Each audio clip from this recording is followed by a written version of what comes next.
Hi, thank you for having me on this program. My name is Fadel Kaboub. I teach economics at Denison University in Ohio, and I'm also the president of the Global Institute for Sustainable Prosperity. Today, I want to talk about the concept of economic and monetary sovereignty, and I'm engaging in this conversation with an MMT lens, applying modern monetary theory to talk about the realm of possibilities for developing countries in general, for countries in Latin America in particular. So to begin this conversation, what I want you to think about is the idea that monetary sovereignty is in fact a spectrum. There are different degrees of monetary sovereignty. So the way I'm going to define monetary sovereignty is the following. Think of a country that can issue its own currency. Most countries can do that. Number two, a country that can tax the population in the same national currency. Most countries can also do that. Number three, a country that avoids completely issuing debt, issuing bonds denominated in foreign currencies. In other words, you want to avoid having any external debt as much as possible. Number four, think of a country that follows a flexible exchange rate regime as opposed to a fixed exchange rate regime. So if you have these four components, you have a very high degree of monetary sovereignty. Think of countries like the United States, Canada, Japan, the UK, and so on. But if you don't have these four components in place, it doesn't mean you have zero monetary sovereignty. You have some degree of monetary sovereignty, and the level of your monetary sovereignty depends on how much external debt you have, for example. It also depends on how badly you need to fix your exchange rate to the dollar or to the euro or to the British pound or to some other foreign currency or commodity like gold. In other words, can your economy withstand an external shock, an exchange rate depreciation, without your government having to sacrifice public health or public education or national priorities like access to education and things like that? So the concept of monetary sovereignty allows us to think of the degree of economic independence and self-determination in public policy. So now that we have this concept, think of this spectrum of monetary sovereignty where on the one side you have countries like the United States, Japan, and Canada, and so on. And then on the other extreme end of monetary sovereignty, you have countries that completely gave up their monetary sovereignty, like the member countries of the Eurozone, who gave up their monetary sovereignty. Think of a country like Ecuador that dollarized its economy and doesn't even have the capacity to issue its own national currency. But most countries that we're thinking about in terms of economic development are somewhere in between, in the middle of that spectrum, depending on how much external debt they have. So it turns out one of the key drivers of weakening your economic sovereignty is external debt. And when you dig deeper into the root causes of external debt, you realize that it has to do with three core components. And here I'm generalizing for most developing countries. These components are, number one, the lack of food sovereignty. In other words, countries that end up importing a lot of their food. Number two, a lack of energy sovereignty. Countries that end up importing a lot of fossil fuels in particular to fuel their economy. And this is also true, by the way, for countries who are net exporters, who are exporters of oil, oil and gas, because they end up exporting crude oil and then importing refined petrochemicals like gasoline and kerosene and petrochemicals of different kinds. And number three, which is related to this crude oil versus refined petroleum products. Number three, it's a deficiency in the industrial system where you have a country that typically exports low value added content and imports high value added content. In other words, you have a country that on the surface of it looks like it's exporting cars or it's exporting computers or exporting industrial machinery. But in reality, it's actually importing all the technology, all the components, the intermediate goods, and is simply playing the role of an assembly line for the global supply chain. And in that sense, the contribution of that country is simply the cheap labor that goes into assembling the final product. So you're importing high value added content, you're exporting low value added content, you're losing in the long term. So if you take these three components, food sovereignty, energy sovereignty, and this value added mismatch, you have a constant pressure in the form of trade deficits, and that materializes eventually in a depreciation of the currency relative to the dollar. And that depreciation, if left unchecked, will immediately hurt the consumers at the local level, because now your food imports, your energy imports, your imports of basic necessities like medicine will become more expensive for your domestic consumers. In other words, you're importing inflation. In other words, you're going to have lots of social unrest, possibly uprisings when people can't afford food, can't afford healthcare, can't afford transportation or heating or cooling their homes. So in order to avoid this social unrest driven by this imported inflation, most countries, typically their central banks, will intervene to artificially fix the exchange rate. And the way they do this is by borrowing US dollars to help sustain the exchange rate. So this constant trap of trade deficits related to food sovereignty, energy sovereignty, and the value-added mismatch puts constant pressure every year on the central bank to borrow more in US dollars. And now in order to pay off that external debt, you have to completely redirect your economic strategy to earn as many dollars as possible every year. So you do that with tourism, you do that with foreign direct investment, you do that with trying to bring foreign investors into your stock market, you do that by trying to accelerate your exports. You do that by attracting as many foreign investors as possible. So now your economic policy strategy is focused on prioritizing the needs of tourists, the needs of foreign investors, the needs of multinational corporations in order to raise the dollar revenues to do it. And it turns out that those strategies are actually a trap. And I'm going to go over these 5 key strategies that most people usually think of in terms of economic development. Number one, let's start with tourism. The problem with tourism is, yes, it brings in dollar revenues, but you have to, you end up importing more food to feed the tourist. You end up importing more energy to transport and heat and cool the hotels for them, and transport the food and equipments needed for the tourism industry. So you end up actually losing even more from tourism, especially if you specialize in cheap tourism, right? You're racing to the bottom because you're competing with 120 other countries that also have a beautiful country with beautiful weather and so on. So the tourism strategy, if you include the real cost of tourism, is actually not a good strategy. It's actually a trap.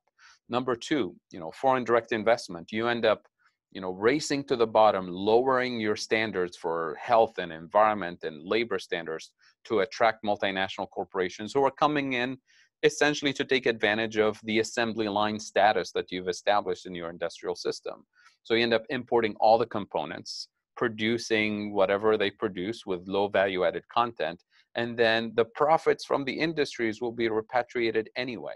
It's not going to be reinvested in the country. So FDI is also a trap in this sense. Export-oriented growth, trying to encourage as much of your industries to export as much as possible, and that includes extractive industries for mining, for example. It turns out if you specialize in low value-added content, those export industries will import all the technology, all the capital, all the intermediate goods, and end up exporting low value added content anyway. But in the process of encouraging exports, you end up subsidizing their electricity bills. You end up subsidizing their labor costs. You end up subsidizing entire industries that are not actually helping you to reclaim more of your economic sovereignty. In terms of the, the focus on, privatizing state-owned enterprises, because the idea is you sell the telecom company, you get millions of dollars to help you pay off, some of your debt. It does work as a band-aid solution, but once you privatize the telecom, the water company, the electric company, you can't privatize them again. You spend the money in 2 or 3 years, and then you're back to square one. That's not a long-term strategy. The idea of attracting foreign investors to your financial markets, you end up manipulating your interest rates, your monetary policy in order to attract foreign investors to your stock market. Who's going to come to your stock market as opposed to going to London or Tokyo or New York, where they have higher standards for regulation, maybe even higher taxes. So you end up attracting them by lowering the tax rate, eliminating capital controls, and targeting inflation, which is what they want. You end up essentially attracting speculators primarily. Real long-term investors are not interested in economies that manipulate their exchange rates and manipulate their interest rates for short-term economic boost. So you end up with a financial crisis as soon as those speculators leave your economy. So what we're talking about here is developing an economic development strategy that moves away from these 5 strategies that we've tried for decades in most countries in the global south, Latin America in particular. And as they say, if you're in a deep hole, the first thing you do is you stop digging. You stop using the same old strategies, and you design a new strategy to move out of this situation. And I'd like to suggest that MMT provides a framework that allows us to do this. So there's no way we're going to address the root causes of this lack of monetary sovereignty, of the lack of economic sovereignty, unless we address the issue of food sovereignty, the issue of energy sovereignty, and the issue of low value added content of industrial production. And we're not going to do this unless we invest in mobilizing domestic resources to invest in sustainable agriculture, to reach a level of self-sufficiency, to invest in renewable energy production domestically, in order to, number one, fight climate change, but and improve quality of life, but number two, acquire a level of energy sovereignty that allows you to set your priorities and stop the bleeding, so to speak, from your trade deficit pressure point that's leading to this, importing of inflation component, the pass-through effect of inflation. And then number three, in terms of climbing up the ladder, so to speak, of the value-added chain, you're not going to be able to do that unless you invest in education, and especially in technical and vocational training, and have an industrial strategy that's actually built on and designed to move your industrial production capacity from low value-added content to high value-added content. Ideally, you'll do that in partnership with universities, with commitment to fund research and development in strategic areas that allow you to acquire a stronger degree of economic resilience to these external shocks. So one way to think about, how do we fund these things? Because that's usually the question that we hear. Where does the money come from? Well, the conventional thinking about the capacity of the government to spend is usually tells us that government spending is limited by its taxing capacity and by its borrowing capacity. So think of this being the fiscal policy space. What MMT is saying, what modern monetary theory is saying, is that government spending is not limited by tax revenues or by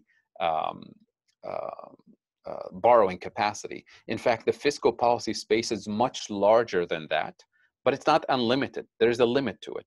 So the real limit to government spending capacity, or the fiscal policy space, is the risk of inflation. And the risk of inflation is determined by 2 key factors. The first one is the availability of productive capacity. In other words, if we run out of equipment and skilled labor and materials to produce more stuff, then we'll start seeing, upward pressure on prices and inflation risk. The good news about this risk of inflation is that with industrial planning and industrial strategy and investment in strategic areas, we can start to increase the availability of productive capacity. We can train more doctors, we can train more nurses, we can build more equipment and materials. So you have to plan ahead for those kinds of limits. The second source of inflation, which is extremely important, is that inflation can happen also because of too much abusive market power, where you have corporate interest in key areas of the economy. It could be healthcare, it could be in the energy sector, it could be in the transportation sector or the real estate sector, where you have key players who can raise prices because they can, or in other words, because we let them, because state government regulators allow them to get away with raising prices and abusing their market power and the economy. And that kind of inflation, we're not going to eliminate it by spending less, by implementing austerity policies. That kind of inflation, you get rid of it by taxing and regulating their market power out of existence. In other words, you make those markets more competitive. In other words, you reclaim the democratic process, where elected officials who are the regulators can actually use the power of the state to regulate market conditions in order to increase the fiscal capacity of the government. So here, when we say we tax and regulate corporations, we're not taxing them in order to generate revenues for the state to fund its activities. So MMT decouples the spending from taxing. Both are important functions, but they're not necessarily linked. So we spend on the national priorities to improve our capacity to produce. We invest in strategic areas like health and education and infrastructure and renewable energy and food sustainability and so on. And then we tax to decarbonize the economy. So tax fossil fuel companies and regulate them, not because we need their money or their permission to transition to a clean economy, but because we want to decarbonize the economy. You tax the oligarchs, not because we need their money or their permission to fund education, but because we want to protect democracy from oligarchy. You want to reduce their power and influence in politics, and that's an important function of taxation. You tax, financial institutions that have abusive market power, not because we need their money or their permission to fund public health, but because we want to reduce their power and influence in the economy, because we want to reduce inequality. So there's all kinds of reasons why we should tax on the top end of the income groups, but none of it is related to funding public education or health or infrastructure. So in order for us to think strategically about building economic resilience and economic sovereignty and monetary sovereignty, number one, we have to identify the root causes of the lack of economic sovereignty. Number two, we have to design public policies that help us build capacity and build resilience in those strategic areas. And number three, we have to recognize that there is a direct connection between the lack of fiscal policy space and the level of corruption, the level of abuse of market power, where you have to elect public officials who are ready to take the challenge of regulating potentially people who contribute to their campaigns, people who contribute to their political parties. And this is the essence of corruption, even though most of the time it's not designated as corruption, it's designated as campaign contributions. But you have to recognize that politicians are not going to bite the hand that feeds them. In this case, it will be, large corporate interests from energy companies and so on. And finally, I'll close by saying that in developing countries in particular, you have, and it varies from country to country, you have situations where the government gives exclusive import licenses to individuals to bring in strategic resources like medical equipment or medicine or key food items. And those individuals accumulate large political capital and economic capital that puts them in a position where they block the development of any domestic industry that challenges their economic interest. And they'll use political leverage, obviously, to do so.